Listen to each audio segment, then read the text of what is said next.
5월 4일 목요일 저녁 예배 나오신 여러분들 주의 이름으로 환영합니다. 오늘 하루도 하나님의 은혜 가운데 잘 지내셨나요? 그 하나님의 은혜에 감사하면서 함께 예배 드리도록 하겠습니다. 먼저 하나님께 찬양 올려드립니다. 새 찬송가 9장입니다. 하늘에 가득 찬 영광의 하나님, 기쁨과 감사함으로 찬양 같이 드리겠습니다. 장면 전환에 시간이 조금 필요합니다.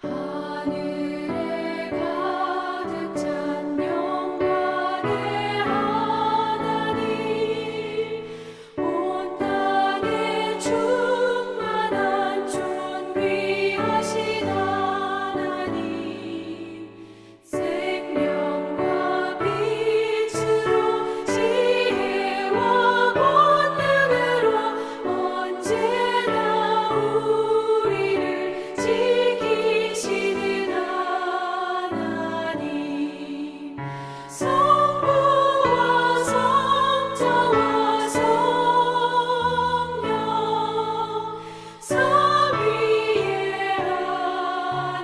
하나님, 우리 예배를 받아주시옵소서. 사랑이 넘치는 자비하신 하나님, 은혜가 풍성한 구원의 하나님, 참회의 심령에 평안을 주시옵고 죄악과 허물을 용서하여 주소서.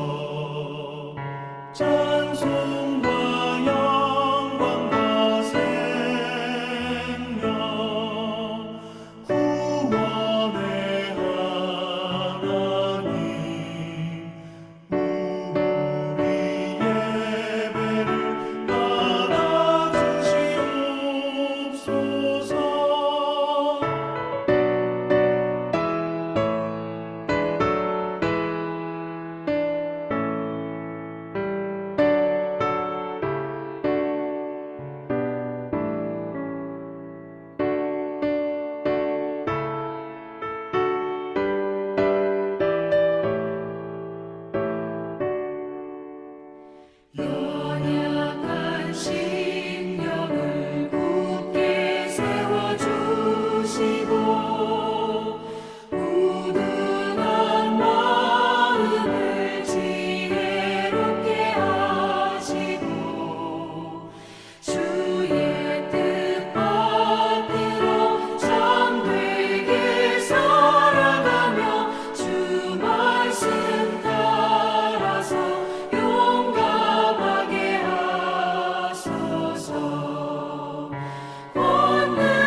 기도드리시겠습니다. 아버지 하나님, 5월 4일 목요일 하루를 저희들에게 허락해 주시고, 이른 아침부터 이 시간까지 저희들과 함께 해주심을 인해 감사를 드립니다. 하나님이 함께 해주시고, 또 하나님께서 은혜와 능력을 베풀어 주셔서 육신의 생각이 아니라 영의 생각을 조차 살게 하신 것 인해 감사를 드립니다. 오늘 우리의 삶을 향한 하나님의 모든 뜻이 이루어졌음을 믿고 감사드립니다. 혹시 이 밤에 하나님의 뜻을 알면서도 거스리거나 또 우리가 무의식 가운데 하나님의 뜻대로 하지 않은 부분이 있다면 기억나게 하여 주시고 그리고 회개하게 도와주시옵소서. 이 시간 주의 말씀을 사모합니다. 그 말씀이 나에게 양식이 되고 힘이 되고 또 나의 길을 인도하는 등과 빛이 되는 말씀임을 저희가 믿습니다. 말씀의 능력을 경험하게 도와주시고 상한 마음, 상한 육체가 회복되는 이 밤이 되게 하여 주시옵소서. 이 예배 가운데 함께 하시는 하나님의 거룩한 임재를 우리 모두 경험하게 하옵소서. 예수 그리스도의 이름으로 감사하며 기도드립니다. 아멘. 이 시간 받을 하나님 말씀 사무엘하 14장입니다. 1절부터 11절까지의 말씀을 받겠습니다.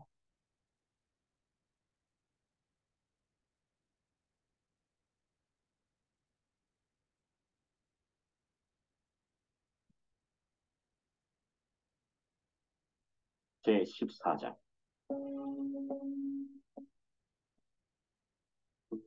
스루야의 아들 요압이 왕의 마음이 압살롬에게로 향하는 줄 알고 길고아에 사람을 보내 거기서 지혜로운 여인 하나를 데려다가 그에게 이르되, 청하건 너는 상주가 된 것처럼 상복을 입고 기름을 바르지 말고 죽은 사람을 위하여 오래 슬퍼하는 여인같이 하고 왕께 들어가서 그에게 이러이러하게 말하라 하고 요압이 그의 입에 할 말을 넣어주니라. 길고아 여인이 왕께 아를 때 얼굴을 땅에 대고 엎드려 이르되, 왕이여 도우소서. 무슨 일이냐? 나는 진정으로 과부니이다. 남편은 죽고 이 여종에게 아들 둘이 있더니 그들이 들에서 싸우나 그들을 말리는 사람이 아무도 없으므로 한 아이가 다른 아이를 쳐 죽인지라. 온 족속이 일어나서 당신의 여종 나를 핍박하여 말하기를 그의 동생을 쳐 죽인 자를 내놓으라. 우리가 그의 동생 죽인 죄를 갚아 그를 죽여 상속자 될 것까지 끊겠노라 하오니, 그러한즉 그들이 내게 남아있는 숫불을 꺼서 내 남편의 이름과 씨를 세상에 남겨두지 아니하겠나이다. 내 집으로 가라. 내가 너를 위하여 명령을 내리리라. 내 주 왕이여, 그 죄는 나와 내 아버지의 집으로 돌릴 것이니 왕과 왕위는 허물이 없으리이다. 누구든지 내게 말하는 자를 내게로 데려오라. 그가 다시는 너를 건드리지도 못하리라. 청하건대 왕은 왕의 하나님 여호와를 기억하사 원수 갚는 자가 더 죽이지 못하게 하옵소서. 내 아들을 죽일까 두렵나이다. 여호와께서 살아계심을 두고 맹세하노니 내 아들의 머리카락 하나도 땅에 떨어지지 아니하리라. 이 시간 우리가 받은 사무엘하 14장 1절부터 14절까지의 말씀은 다윗이 압살롬을 보지 못한 지가 이제 한 3년 정도 됩니다. 그 사이에 죽은 암논에 대한 생각은 점점 이제 희미해진 거예요. 성경은 위로를 이미 받았다. 그 대신에 이제 압살롬에 대한 그리움이 이제 간절하게 되었다라고 13장 마지막에 기록되어 있는 것입니다. 다윗의 마음이 압살롬을 향해 있는 것을 알고 또 이것을 이제 해결하기 위해서 요압 장군이 나서게 됩니다. 한 여인을 불러다가 어떻게 말을 해야 될지를 요압이 다 알려주는 거예요.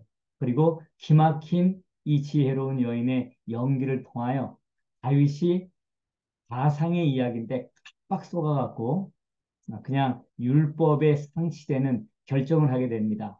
그것은 동생을 죽인 형인데 두 형제밖에 없어요. 그리고 남편도 없습니다. 그래서 동생을 죽인 형을 집안 사람들이 다 죽여야 된다, 율법대로 처리해야 된다라고 하지만은 다윗에게 호소를 하니까 다윗이 자기가 왕으로서 그리고 최종 심판관으로서 사면을 이제 지금 결정을 하게 되는 것입니다. 이 이야기를 통해서 우리 삶 가운데 적용할 교훈들이 있습니다. 말씀 조금 더 구체적으로 살펴보도록 합니다.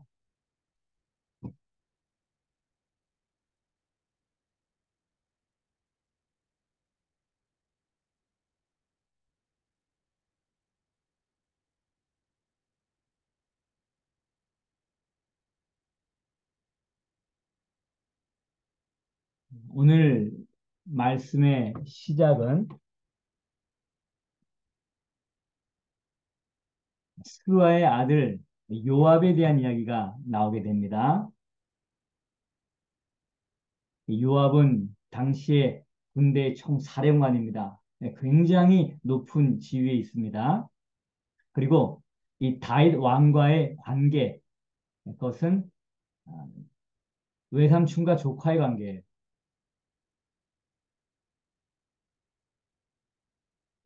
다윗 왕이 외삼촌입니다. 그리고 요압이 조카예요. 그러니까 수리아가 누군가 하면은 다윗의 여동생이 되는 거예요.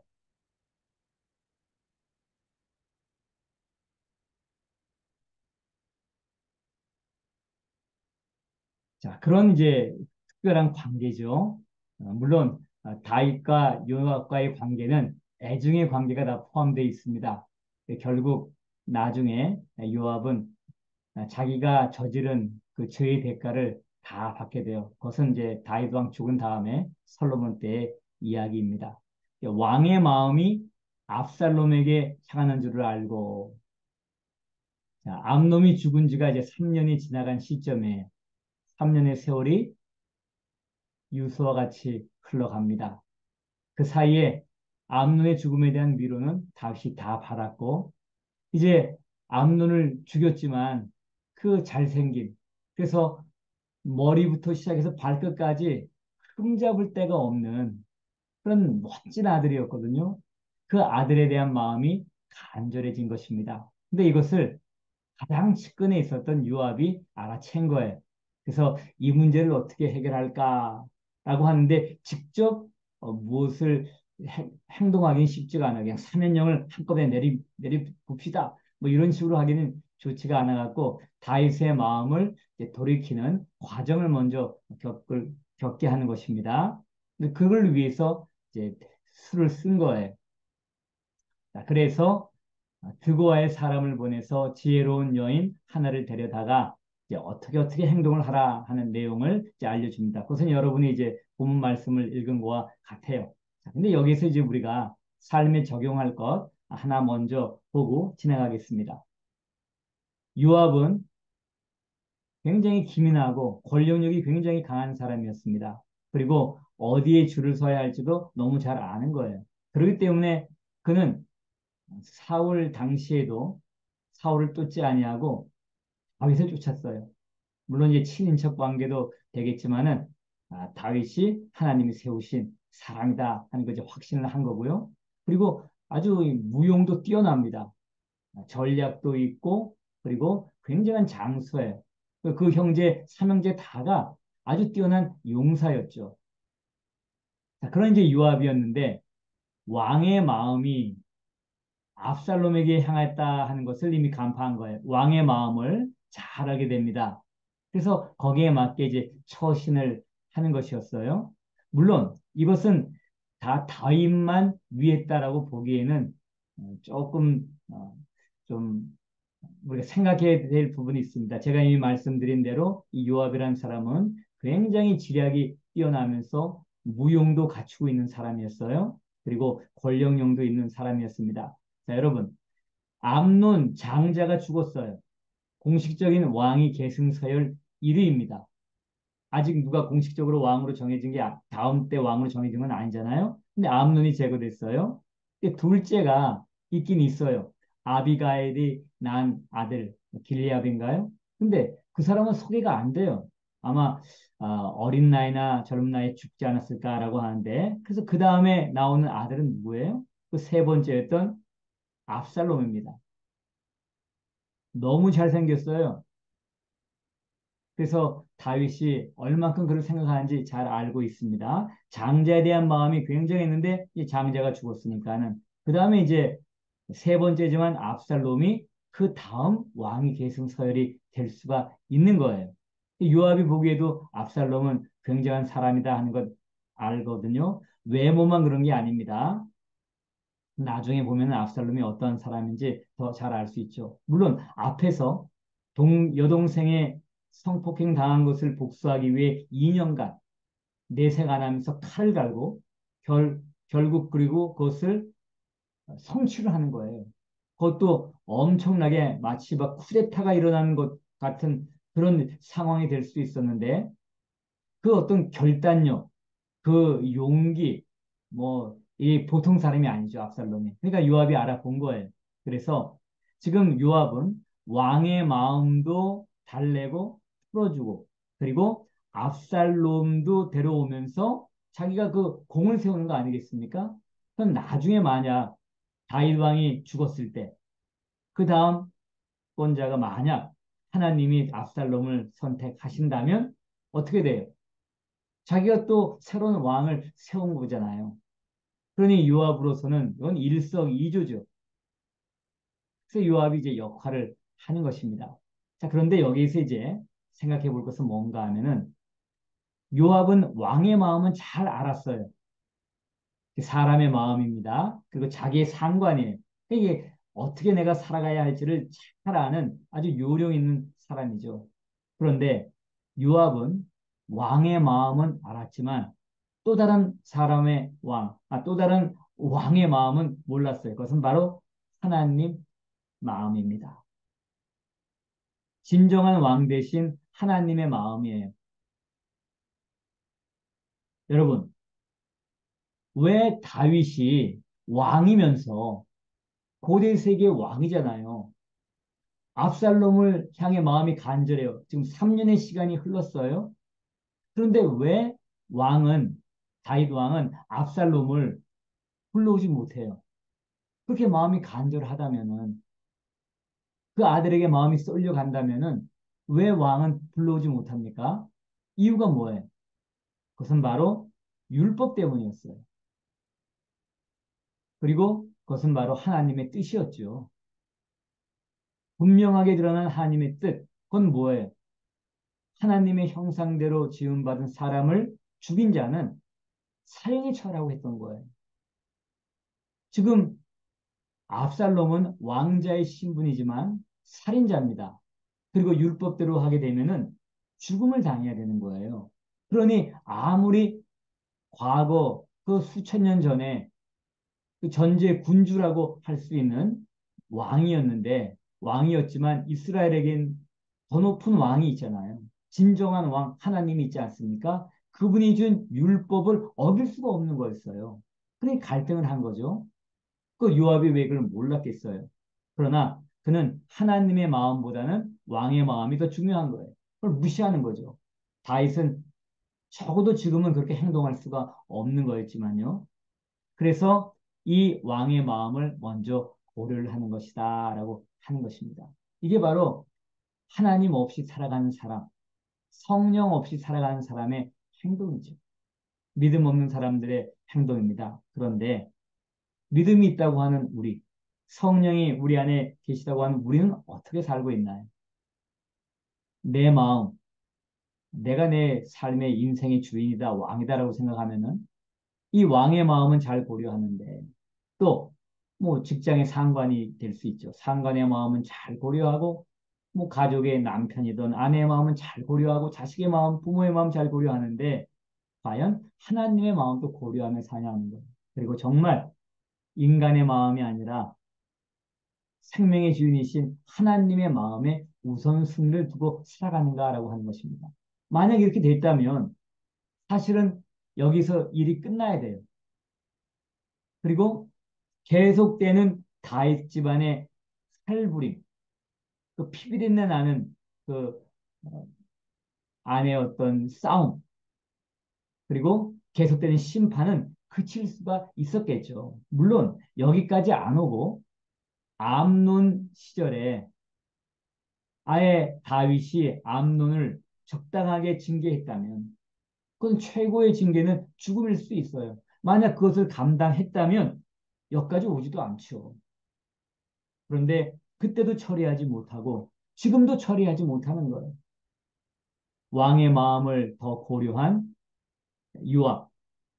우리는 누구의 마음을 더 고려하는가? 먼저 우리가 받을 교훈입니다.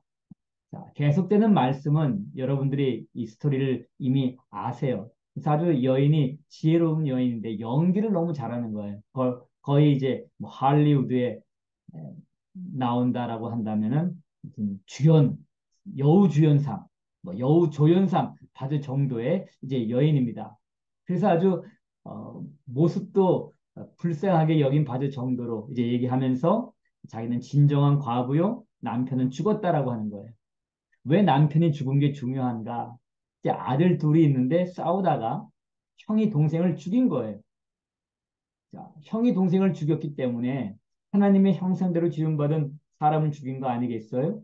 그러니까 당연히 죽어야 한다는 게 율법입니다. 하나님의 말씀이었어요. 자, 그런데 여인이 뭘 호소하냐면은 이렇게 될 경우에는 내 남편의 이름과 씨를 세상에 남겨두지 아니하게 됩니다라고 하는 거예요. 누가 대를 이어야 되는데 그래서 남편은 죽었어야 돼요. 이건 이야기입니다. 그러니까 남편을 없앤 거예요. 남편이 살아있다면 또 다른 애를 낳으면 되는 거예요. 부인이 나이가 많았다? 다른 부인 들이면 되는 거예요. 그럼 씨를 잇는데 어려움이 없잖아요. 그래서 남편은 죽여야 됩니다. 그래서 이야기에서는 남편을 죽이는 거로 이제 나온 거예요. 죽었다. 그래서 이제 두 형제가 싸웠다라고 이제 얘기를 하는 건데, 물론 이 이야기가 궁극적으로 향하는 데는 뭐예요?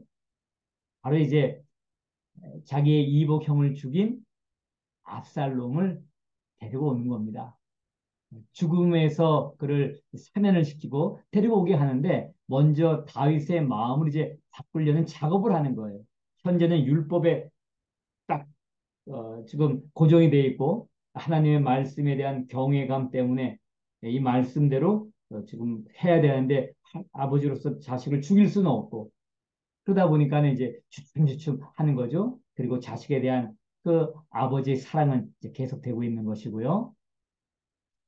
자, 이제 이렇게 하다 보니까는 왕이 그냥 이 말에 넘어가 버리는 거예요. 여러분, 율법대로 하면 어떻게 돼야 돼요? 형을 죽여야 돼요. 아우를 죽인 형, 이 살인자는 사형을 받아야 되는 겁니다. 근데 다윗이 내가 너를 위하여 명령을 내리라 하는 거예요. 당시에는 왕이 최고 재판관의 역할도 합니다. 그러니까 이제 자기가 살던 고향에서 재판을 한 사람이 있었겠죠.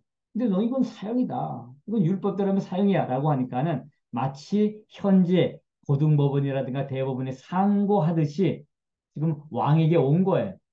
그래서 왕에게 호소하니까 왕이 이제 그래서 판결을 내려서 내가 명령을 내리겠다라고 얘기를 하는 것입니다. 마치 지금 우리가 살고 있는 것 같으면 대법원에서 대법관이 판결을 딱 이제 내리는 거예요. 이제 그런 식으로 얘기를 하는 것입니다. 그런데 이 여인이 얼마나 집요하고 지혜로운지요. 여기에 만족을 하지 않아요. 그러면서 먼저 다윗의 마음을 살짝 움직이는데요. 이렇게 얘기합니다. 내 주 왕이요 그 죄는 나와 내 아버지의 집으로 돌릴 것이니 왕과 왕인 허물이 없으리다. 이건 무슨 말인가 하면은 그 죄가 뭐예요? 살인자를 율법에 따라 죽여야 되는데 지금 안 죽였잖아요. 하나님의 말씀을 명백히 거역한 것 아닙니까? 근데 여인은 지금 립 서비스를 하는 거예요. 자기가 뭐 특별히 할 건 없는데 이 허물은 왕과 왕이 돌아가지 않을 것입니다. 나와 내 아버지의 집으로 돌릴 것입니다. 이건 사실은 말뿐이죠. 실제적으로 명령을 내리고 한 사람은 다윗이었는데 자, 이렇게 하면서 딱 깔아놓는 거예요. 그랬더니 다윗이 또 여기 넘어갑니다. 뭐라고 하냐면은 누구든지 내게 말하는 자를 내게 데려오라 라고 하는 거예요. 아무도 너를 내가 건드리지 못하게 하겠다 라고 하니까 여인이요 얼마나 집요한지 한 걸음 더 나아갑니다. 근데 다 됐어. 가면 되는 거예요. 근데 여인이 얘기하기를 이렇게 얘기합니다. 왕은 왕의 하나님 여호와를 기억하사 원수 갚는 자가 더 죽이지 못하게 하옵소서. 내 아들을 죽일까 두려워하나이다. 아니 어떻게 보면 짜증날 수가 있죠. 이 정도 얘기했으면 그냥 가면 되는데 내가 명령을 내리겠다고 했고 문제가 생기면 나에게 다시 누구든지 데리고 와라. 내가 너를 변호해 주겠다라고 했는데도 또 이렇게 얘기를 하는 거예요. 그랬더니 왕이 드디어 하지 않아도 될 말을 하는 겁니다. 무슨 말이에요? 하나님의 이름으로 맹세를 합니다. 여호와께서 살아계심을 두고 맹세하노니 내 아들의 머리카락 하나도 땅에 떨어지지 아니하리라. 여러분 여기에서 먼저 우리가 항상 생각해야 될 것은 뭔가 하면 다윗은 왕이잖아요. 공의와 정의로 나라를 다스렸던 사람입니다. 이미 성경이 그것은 얘기하고 있어요. 웨이치를 그가 어떻게 했고 네이치를 어떻게 했는가 설명하면서 공의와 정의로 나라를 다스리는 사람이었어요.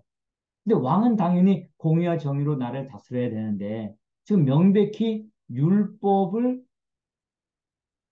지키지 않으면서 이 여인에게 지금 자기로서는 궁율이고 자비죠. 그걸 베풀어 준 겁니다. 왜 다윗이 이렇게 쉽게 이것을 허락을 했을까요? 만약 이것이 선례가 된다 그러면은 비슷한 상황, 또 다른 상황이지만은 예외적인 상황은 늘 있게 마련 아니겠습니까? 그 사람들이 그걸 다 요구할 때마다 이걸 다 들어줘야 되나요? 다윗이 왜 이럴까요? 그것은 바로 자기의 아픔이 있기 때문입니다. 지금 자기가 자기 형을 죽인 압살롬에 대해서 지금 고민하고 있잖아요. 만약 그런 일이 없었다면 다윗이 이렇게 쉽게 이 얘기에 넘어가지 않았을 거예요. 근데 이미 다윗도 감정적으로 중립에 있지를 않는 겁니다. 비슷한 고민. 자기는 동생이 형을 죽인 거예요. 그것도 이복 형이지만 지금 여기는 형이 동생을 죽인 거야. 그러나 감정적으로 거기 이제 끌려 들어가는 거예요. 그러다 보니까는 다윗이 이런 결정까지 갔다라고 하는 거고요. 이제 또 한 가지 이런 것도 있죠. 다윗이라는 사람은 굉장히 지혜도 믿음도 굉장히 좋고요. 또 하나님 사랑하고 그리고 용기도 굉장히 있는 사람이에요. 그러면서도 그는 예술가적인 기질이 있는 사람 아닙니까? 악기 잘 다루고 그리고 시편의 노래도 잘 만들고 불러요. 그런 예술가적인 기질이 있다 보니까 예술가적인 기질이 있는 사람은 어떤 경향이 있죠? 좀 이렇게 감정적이면서 충동적인 그런 감정에 굉장히 예민한 부분이 있으니까 그것이 더 다윗으로 하여금 이런 결정을 내리게 하지 않았을까라고 얘기할 수가 있는 것입니다. 근데 여러분, 우리가 이 땅 살아갈 때 어떤 원칙이 있어야 되잖아요. 원칙. 어떤 일을 결정할 때 원칙이 있어야 되지 않습니까? 그 원칙이 뭐예요? 다윗의 삶에 있어서 아주 선명한 그리고 아무도 부정할 수 없는 뭐 이스라엘 사람이라면 부정할 수 없는 거 다윗 같은 사람은 더 하죠. 그것은 바로 율법이에요. 율법은 딱딱하게 보이지만 이것은 누가 주신 거예요? 하나님이 주신 거예요. 하나님의 말씀이에요.